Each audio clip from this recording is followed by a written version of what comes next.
सिंदूरारुण विग्रहां त्रिनयनां माणिक्यमौलिस्फुरत्तारानायक शेखरां स्मितमुखीमापीन वक्षोरुहां पाणिभ्यामलिपूर्णरत्नचस्कं रक्तोत्पलं बिभ्रतीं सौम्यां रत्नघटस्थरक्तचरणां ध्यायेत् पराम् अम्बिकाम् अरुणां करुणातरङ्गिताक्षीं धृतपाशाङ्कुशपुष्पबाणचापाम् अणिमादिभिरावृता मयूखैः अहमित्येव विभावये भवानीं ध्यायेत् पद्मासनस्थां विकसितवदनां पद्मपत्रायताक्षीं हेमाभां पीतवस्त्रां करकलितलसद्येव पद्माम्बराङ्गीं सर्वालङ्कारयुक्तां सततमभयदां भक्तनम्रां भवानीं श्रीविद्यां शान्तमूर्तिं सकलसुरनुतां सर्वसम्पत्प्रदात्रीं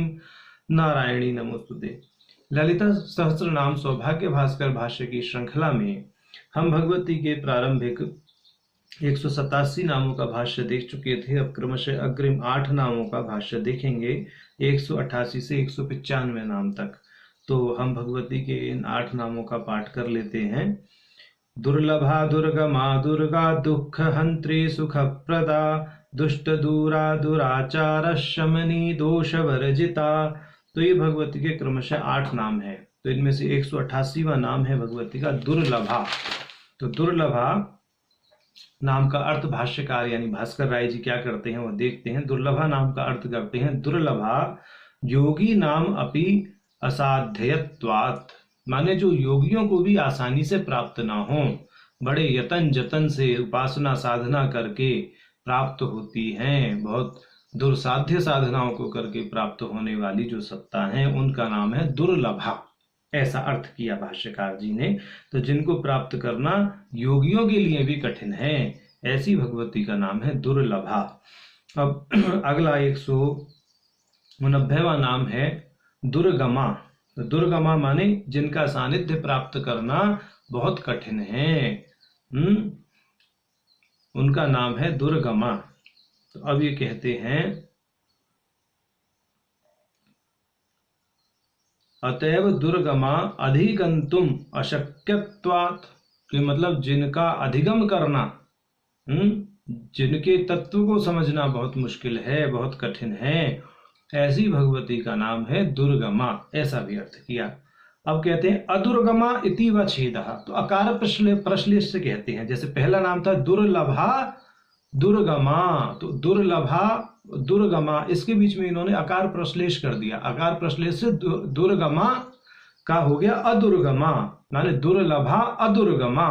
तो अब अदुर्गमा की दृष्टि से कह रहे हैं अदुर्गमा व छेदः न विद्यते दुर्गमो यस्याः इति तदर्थः। तो ये कह रहे हैं जो अपने भक्तों को प्रसन्न होने पर अपना सानिध्य प्रदान कर देती हैं, माने जो भक्त कठिन साधनाएं करके भगवती को प्रसन्न कर लेते हैं उनके लिए वह दुर्गम नहीं है, ये कहने का अर्थ है। तो दुर्लभा अदुर्गमा, दुर्लभा कहने का अर्थ है कि जो योगियों को कठिन साधना से, दुर्साध्य साधना से प्राप्त हों, ऐसी भगवती का नाम हो गया दुर्लभा। और फिर अदुर्गमा इस दृष्टि से कह रहे हैं। तो अदुर्गमा की दृष्टि से कह रहे हैं जो भगवती को योगी प्रसन्न कर लेते हैं अपनी कठिन साधना से, उनके लिए भगवती अदुर्गम है।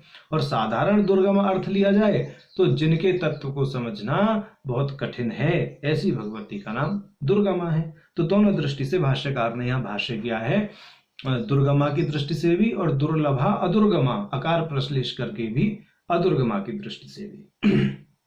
तो यह समझना चाहिए। अब 190वां भगवती का नाम है दुर्गा। दुर्गा नाम के भाष्य में कहते हैं, यहाँ दुर्गम नामक एक दैत्य का जो है थोड़ा सा प्रसंग चलाएंगे भाष्यकार और तब कहेंगे। कहते हैं दुर्गम आख्य दैत्य वध प्रयोजकेति यावत् अतएव दुर्गा तदुक्तम मार्कंडे पुराणे पांचरात्रे लक्ष्मी तंत्रेश्च भगवत्येव तत्रैवश्च वधिष्यामि दुर्गम आख्यम महासुरम दुर्गा देवीति विख्यातम तन्मे नाम भविष्यति। तो ये कह रहे हैं कि मार्कंडे पुराण में पांचरात्र में पांच रात्र का जो लक्ष्मी तंत्र है उसमें ऐसा कहा गया है कि भगवती स्वयं माने वहां पर यह कह रही हैं कि मैं एक अमुक स्थान पर दुर्गम नामक राक्षस का वध करूंगी और वहां वध करने के कारण मेरा नाम दुर्गा ऐसा विख्यात होगा, ऐसा कहने का अर्थ है। तो दुर्गम नामक दैत्य का वध जिन्होंने किया उन भगवती का नाम है दुर्गा। तो काशी खंड जो है स्कंद पुराण का, उसके आधार पर भी यहाँ कुछ कह रहे हैं भाष्यकार, काशी खंडे भी दुर्गो नाम महादैत्य। काशी खंड में भी ऐसा ही कहा गया है। दुर्ग जो है एक महादैत्य के विषय में कहा गया है जिसका वध किया भगवती ने, और जो है उनका नाम दुर्गा पड़ा। इत्यादि अध्याय सर्वो अपि एतेतर एव इयं च भीमरथी तीरे सन्नति क्षेत्रवासिनः दुर्गा पद निरुक्ति ही देवी पुराणे भी। अभी आगे कह रहे हैं, देवी पुराण का उदाहरण भी देंगे। अभी काशी खंड में जो है कह रहे हैं कि ऐसा ही कहा गया है जैसे मार्कंडेय पुराण और पांच रात के लक्ष्मी तंत्र में भगवती के वचन को बताया है। ठीक है। और ये कह रहे हैं कि एक भीमरथी नामक नदी का वर्णन आता है पौराणिक शास्त्रों में। तो वो भीमरथी नदी के तट पर सन्नति नाम का एक स्थान है। उस सन्नति नाम के स्थान पर दुर्गा भगवती का निवास बताया गया है। देखिए, एवं च भीमरथी तीरे सन्नति क्षेत्रवासिनी, उनका नाम दुर्गा है। अब दुर्गा पद निरुक्ति देवी पुराण के अनुसार ये बता रहे हैं, क्या है उसको देखते हैं। सबलादि भये दुर्गे तारिता रिपु संकटे देवा शक्रादयो येन तेन दुर्गा प्रकीर्तिता। भाई इंद्र और अन्य देवताओं को दुर्गे तारिता, दुर्गे तारिता माने भारी संकट से तारने के कारण भगवती का नाम दुर्गा पड़ा। यहाँ पर दुर्गे तारिता का अर्थ है भारी संकट से तारने वाली भगवती। तो यहाँ दुर्ग का अर्थ भारी संकट लिया है। यह प्राय जो घटना है इंद्र आदि देवताओं को भारी संकट से काटने वाली है, शुंभ निशुंभ के संहार से संबंधित है। अब आगे कहते हैं, इयंच वाराणस्याम सुबाहु नामने राज्ञे वरदानेन तेन प्रार्थिता सती देव्यनेन नामना प्रसिद्धा सती स्थिता तदुक्तम श्री भागवते तस्मै वरदानोत्तरम तत्प्रार्थना प्रकरणे। क्या है उसको बता रहे हैं देवी भागवत के वचन को। नगरे त्रत्र त्वया मातः स्थातव्यम सर्वदा शिवे दुर्गा देवेति नामना वै त्वं शक्तिरिह संस्थिता, ऐसा कह रहे हैं। तो ये कह रहे हैं कि देवी भागवत के अनुसार सुबाहु नामक राजा ने भगवती को प्रसन्न करने के लिए तप किया था। ये सुबाहु राजा थे जिनकी राजधानी वाराणसी थी।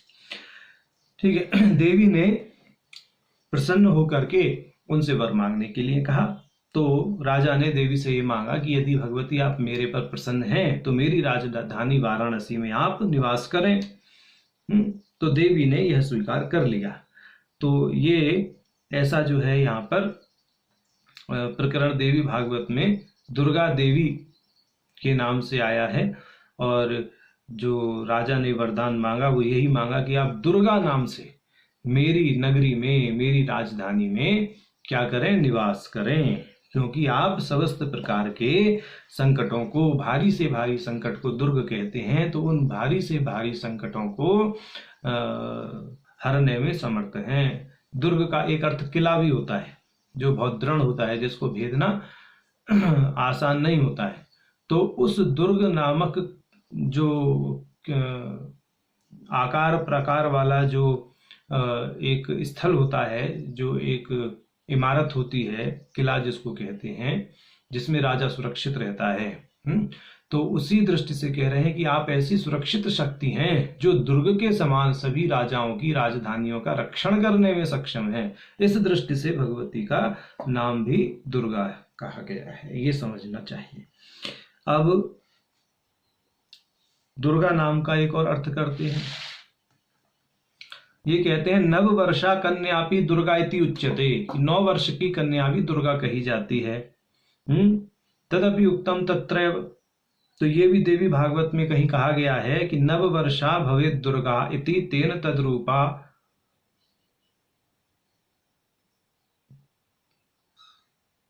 वेद इत्यर्थ। तो ये कह रहे हैं कि जो नववर्ष की कन्या होती है उसको भी दुर्गा कहते हैं। और देवी भागवत में इसका वचन है, नववर्ष की कन्या के रूप में जो भक्तों को सुलभ हैं, यानी जो नववर्ष की कन्या है वह साक्षात भगवती का रूप है, ऐसा मानना चाहिए, ऐसा समझना चाहिए। भगवती हमारे मध्य में 9 वर्ष की कन्या के रूप में निवास करती हैं। तो इस दृष्टि से भी देवी भागवत के वचन के अनुसार भगवती का नाम दुर्गा सिद्ध है। 9 वर्ष की कन्या साक्षात दुर्गा है, जो हमारे समक्ष में भगवती के आशीर्वाद से उपस्थित रहती हैं, भगवती के रूप में ही उपस्थित रहती हैं, ऐसा। अब अगला ये नाम करते हैं 191वें नाम का भाष्य करते हैं। तो 191वां नाम है दुख हंत्री। तो जो दुख का हनन करती हैं, दुख का नाश करती हैं, दुख को नष्ट करती हैं, ऐसी भगवती का नाम है दुख हंत्री। तो दुख माने कष्ट के, और कष्ट कैसा? सांसारिक कष्ट, सांसारिक दुख। तो जो सांसारिक दुख का हनन करती हैं उनका नाम है दुख हंत्री। तो भाष्यकार ये कह रहे हैं दुखस्सय सांसारिकस्सय हंत्री। तो सांसारिक दुख का जो नाश करती हैं, सांसारिक कष्ट का जो नाश करती हैं, उनका नाम है दुख हंत्री। अब गौतम सूत्र 1:22 के अनुसार कह रहे हैं तद अत्यंत विमोकः अपवर्ग। तो ये तद माने यहाँ पर तद जो अर्थ है ये दुख के लिए प्रयुक्त हुआ है कि उस दुख से जब पूर्ण निराकरण हो जाता है, माने वह दुख जब पूर्ण रूप से समाप्त हो जाता है तो अपवर्ग या मोक्ष की स्थिति प्राप्त हो जाती है। तो जो भगवती हैं अपने भक्तों पर करुणा करके मोक्ष उनको प्रदान करती हैं, उनके समस्त कष्टों का नाश कर देती हैं, उनके समस्त दुखों का नाश कर देती हैं और उन्हें मोक्ष की प्राप्ति हो जाती है, ऐसे कहने का अर्थ है। अब इसी क्रम में आगे कहते हैं दुखेन अत्यंत विमुक्तश्चरति इति श्रुतेः, कि श्रुति है परम तत्व के विषय में कह रहे हैं कि परम तत्व जो है वह दुख से सर्वथा रहित है। तो दुख से सर्वथा रहित होने के कारण भी भगवती का नाम दुख हंत्री कहा गया है, ऐसा। ठीक, अब ये 191वां नाम हो गया दुख हंत्री। अब अगला नाम भगवती का 192वां देखते हैं, उसका पाठ क्या है? सुखप्रदा, दुख हंत्री सुखप्रदा। तो अभी क्या कहते हैं सुखप्रदा के विषय में कि जो सुख को प्रदान करने वाली है उन भगवती का नाम है सुखप्रदा। कहते हैं सुखान्यै कामुष्मिक कैवल्य रूपाणी प्रकर्षेण दत्ते सुखप्रदा। सुखान्यै कामुष्य कैवल्य रूपाणी प्रकर्षेण सुखप्रदा। तो ये कह रहे हैं कि जो सुख को प्रदान करती हैं, सुख का अर्थ यहाँ पर इन्होंने आनंद किया है, रस किया है। अभी आगे बताएंगे इसमें श्रुति में कि इस लोक में दुख को हर के, यानी दुख का हरण करके प्रसन्नता प्रदान करने वाली और मृत्यु के बाद कैवल्य या मोक्ष को प्रदान करने वाली जो भगवती हैं उनका नाम है सुख प्रदा। अब ये कह रहे हैं रस ही एवायम लब्धवानंदी भवती इति श्रुतेः एतस्य विस्तरः पाद्ये पुष्कर खंडे चरम भागे षड्भिः अध्यायैः द्रष्टव्यः। अब ये कह रहे हैं भक्ति की, जो भक्त है उस भक्ति से ब्रह्म रस की प्राप्ति होती है। माने जो भक्ति से रस प्राप्त होता है वो साक्षात ब्रह्म रस है। रस ही एवा अयम लब्ध्वानंदी, और वह जो रस है ब्रह्म रस है वह साक्षात परम रूप है, वही भगवती का स्वरूप है और वही मोक्षदायक है, ऐसा ये कह रहे हैं। और इसका विस्तार कहाँ मिलेगा? पद्म पुराण के विस्तार पद में पुष्कर खंडे। पद्म पुराण के पुष्कर खंड में चरम भागे माने अंतिम षड्वी अध्याय, जो उसके अंतिम 6 अध्याय हैं, उन अध्यायों में इस विषय को देख लेना चाहिए, ऐसा भाष्यकार ने संकेत करके अपनी बात को यहीं विराम दे दिया है। तो जो लोग इस नाम का यानी सुखप्रदा नाम का इस दृष्टि से भाष्य देखना चाहते हैं या और अध्ययन करना चाहते हैं, तो वो पद्म पुराण के पुष्कर खंड के अंतिम 6 अध्याय देख लें, ये कहने का अर्थ है। भाष्यकार ने यहाँ कह दिया है कि जो भक्तों के दुख को हर के यानी जीवित अवस्था में उनके दुखों को हरती हैं और उनको जो है जीवन मुक्त करती हैं, और जब वह विदेह मुक्त हो जाते हैं तो साक्षात उनको कैवल्य प्रदान हो ही जाता है। तो ये जो कैवल्य है यही साक्षात ब्रह्मरस है। ब्रह्मरस भगवती का स्वरूप है। इस ब्रह्मरस से ही जो है भक्तों की वास्तविक गति होती है, ऐसा कहने का अर्थ है। अब कह रही है, अगला नाम कह रहे हैं 193वां दुष्ट दूरा। तो दुष्ट दूरा है कि जो दुष्टों से सदैव दूर रहती हैं, उनका नाम है दुष्ट दूरा, या ये कहें कि जो दुष्टों को सदैव दूर करती हैं, दोनों ही दृष्टि से कह लें। माने भक्त जो उनकी साधना उपासना करते हैं, उन भक्तों से वह दुष्टों को दूर रखती हैं, यानी जो दुष्ट हैं वो भगवती के भक्तों के निकट नहीं आ सकते। एक तो ये अर्थ होता है। दूसरा अर्थ होता है कि वह दुष्टों को प्राप्ति नहीं होती, जो व्यर्थ वाद विवाद आदि करते हैं उनको। अभी कह रहे हैं दुष्टा नाम दोषवता नाम दूरा प्राप्य, वही बात है भाष्यकार ने कही है कि जो दुष्टों से सदैव दूर रहती हैं और उनको अप्राप्त रहती हैं, ऐसी भगवती का नाम है दुष्ट दूरा। अब आगे कह रहे हैं देवी भागवत के अनुसार, न भजन्ति कुतर्कज्ञा देवी विश्वेश्वरीं शिवाम इति देवी भागवतात। देवी भागवत के अनुसार कह रहे हैं कि जो लोग बार बार कुतर्क करते हैं, मिथ्यावाद विवाद करते रहते हैं, वे कभी देवी की उपासना नहीं कर सकते, और जो देवी की उपासना नहीं कर सकते वो देवी को प्राप्त भी नहीं कर सकते। तो और जो व्यर्थ वाद विवाद करते हैं, कुतर्क करते हैं, वो दुष्ट होते हैं। तो ऐसे दुष्टों से जो भगवती दूर रहती हैं, कभी उन्हें प्राप्त नहीं होती, ऐसी भगवती की संज्ञा है दुष्ट दूरा। अब भगवती का इसी क्रम में 194वां नाम है दुराचार शमनी। तो दुराचार शमनी का अर्थ सीधा सीधा ये है कि जो बुरे आचारों का शमन कर दी हैं, उनको दुराचार शमनी कहते हैं। दुराचारम शास्त्र विरुद्ध आचारम शमयतीति, तथा कि जो दुराचार का अर्थ यहाँ पर भाष्यकार ने कहा शास्त्र विरुद्ध आचार, माने जो शास्त्र विरुद्ध आचार का शमन करती हैं उनका नाम है दुराचार शमनी। वक्षयतिश्च पुरस्तात् नित्य कर्मान अनुष्ठानात् निषिद्ध करणादपि यत् पापम जायते पुंसा तत्सर्वं नश्यति द्रुतम इति। तो ये कह रहे हैं कि एक ऐसा प्रमाण है, भाष्यकार ने यहाँ पर जो है संदर्भ नहीं दिया है, प्रमाण मात्र दे दिया है। ये कह रहे हैं कि वे अपने भक्तों के उन सभी पापों का नाश कर देती हैं जो उनके दैनिक क्रियाओं में प्रमादवश हो जाते हैं अथवा निषिद्ध कर्मों को करने के कारण हो जाते हैं। तो अब इसका अर्थ ये नहीं है कि हमको निषिद्ध कर्म भी कर लेने चाहिए, प्रमादवश हमें पाप कर लेने चाहिए तो भगवती नाश कर देंगी, नहीं।